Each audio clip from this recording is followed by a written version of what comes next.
छिंदवाड़ा के मोहखेड़ विकासखंड में किसान रघुवीर भादे ने आत्मा परियोजना का विभाग के सहयोग से लाभ प्राप्त किया है। आपको बता दें कि किसान ने पिछले 2 वर्षों से प्राकृतिक खेती प्रारंभ की। किसान ने बताया कि प्राकृतिक खेती से किसान की तकदीर बदल गई है। साथ ही कहा कि बिना लागत के प्राकृतिक खेती से लाखों रुपए कमाए जा सकते हैं। उसी दौरान किसान के खेत का आत्मा परियोजना विभाग और जनपद अध्यक्ष की टीम ने निरीक्षण किया और किसान को प्राकृतिक खेती करने को लेकर हर संभव मदद देने का आश्वासन दिया। जीवामृत बनाया हूँ। इसमें 180 लीटर में 10 से 12 लीटर गौमूत्र, 10-12 लीटर गोबर और 2 किलो गुड़, 2 किलो बेसन। और इसमें ऐसी जगह की मिट्टी जहाँ पे कोई रासायनिक खाद न डाला हो, ये रासायनिक दवाई का स्प्रे न किया हो, वो इसमें डाल के और इसको सुबह शाम 2-2 मिनट 4 दिन तक ये लकड़ी को घड़ी की सुई की दिशा में घुमाते रहना पड़ता है और ये 72 घंटे में बन के तैयार हो जाता है। इसको अपने खेत में, जैसे अपन खेत में पानी चलता है उसके साथ में इसको धीरे धीरे बहा भी सकते हैं। और इससे अच्छा मैंने अभी गेहूँ लगाया तो गेहूँ इतना बढ़िया है कि मेरे को ऐसा लगता है कि रासायनिक खाद से ज़्यादा उत्पादन इसका मिल जाएगा। मैं पंकज पराटकर, आत्मा परियोजना से असिस्टेंट टेक्नोलॉजी मैनेजर।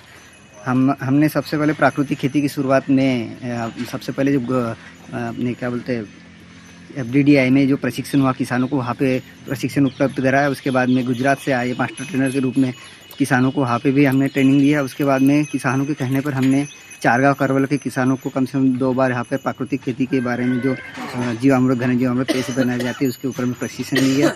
और उसके बाद में किसानों ने जो पंजीकृत किसान हैं हमारे लगभग ब्लॉक में, मोखेड़ ब्लॉक में 356 किसानों ने पंजीयन किया गया है, उनको भी हमने प्रशिक्षण दिया गया है। और आज जो हम चारगांव करवल में जो खड़े हैं वो भी पंजीकृत किसान ही हैं और इसका अब अनुभव देख रहे हैं। और हमारे अध्यक्ष महोदय ने भी आज यहाँ आकर हमारे किसानों की जो प्राकृतिक खेती कर रहे किसानों की फील्ड विजिट की और यहाँ पे लगभग 15 से 20 किसानों ने अपनी क्या बोलते यूनिट तैयार की है। तो ये एक मॉडल के रूप में अपने मोखेड़ के खंड में उभरेगा।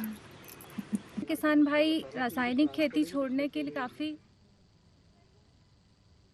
क्योंकि हमारे किसान भाइयों के मन में एक शंका थी कि हम जैविक खेती से या प्राकृतिक खेती से इतना उत्पादन ले पाएंगे या नहीं। इस चीज़ के लिए हमारा किसान भाई डर रहा था कि हम प्राकृतिक खेती की तरफ जाए या ना जाए।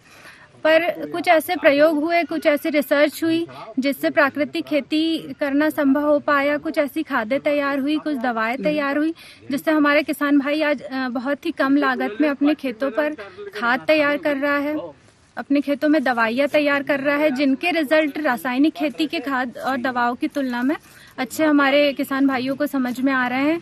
आज हम यहाँ विकासखंड मोखेड़ के चारगांव करबल ग्राम में हमारे किसानों के बीच है, जहाँ हमने हमारे रघुवर भादे जी और अमित भादे जी के यहाँ हमने एक यूनिट तैयार की है प्राकृतिक खेती की। मेरे गांव के किसान प्राकृतिक खेती की ओर बढ़ रहे हैं, इनको हमेशा मैं सहायता करूंगा और प्राकृतिक खेती बढ़ाने का और किसानों को जोड़ने का लक्ष्य दूंगा। ठीक।